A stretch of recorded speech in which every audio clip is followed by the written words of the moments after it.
So what kind of drew your interest to joining our skills bootcamp course, and what initially were you trying to sort of gain from the training as an established sculptor? So, well, of course, I work with steel, and so I was already introduced. I've already learned that I need some CAD skills in order to communicate with the sort of metal industry. But I'm very aware that my knowledge and understanding is really very limited, and I got just the feeling that there's a world out there that I don't really fully understand, or I haven't properly learned, that would really up my skills. Yeah, when you're working with companies and you need to communicate your ideas effectively, and it's all a lot of that is in the early sort of maquette stages, so to make something that you can turn around or you could slice differently.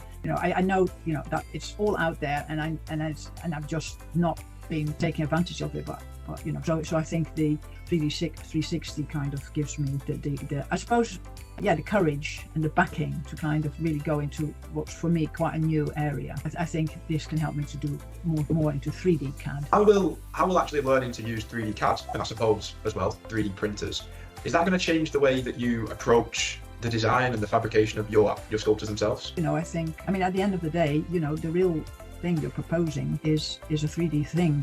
So I think, and also maybe at the structural point, communicating with structural engineer, the more clarity you can bring to how the whole thing a whole sculpture might work three-dimensionally, I think it's really, really beneficial. So you having the ability to potentially look at printing, 3D printing accurate templates, potentially speeding up the construction, if you will. And I think, I guess, do you think that's potentially a massive benefit to, affecting the efficiency and scale of your production process? And also, very often I'm limited by cost, or that becomes, limiting. So I think kind of making, like I said, like more things in-house, and potentially cheaper. It opens, I think, a lot of doors. If I can make a mold myself, for example, and that's already, that I haven't yet learned, I haven't yet started using it like that, but I think that could be, really open doors. And that's very, very strong roots in Lancashire, I believe.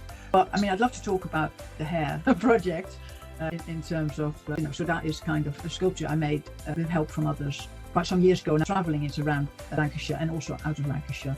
But I'd really like to bring it to get it installed in a permanent location. So that is what that crowdfund is all about. And it's a very Lancashire. Yeah, you're right. I'm really interested in Lancashire folklore, and this Hare ties right in because we've got lots of really fascinating stories. So I'm really kind of quite aware, I guess, of the ecology of this kind of moorland, and I've learned recently that how very important it is to as part of our climate change response. So I think it's kind of really important that people learn what an incredible resource we have with this landscape, and I'm hoping and I believe that by putting a big sculpture somewhere in a really lovely location, kind of gets people talking, and I think that's where it kind of starts.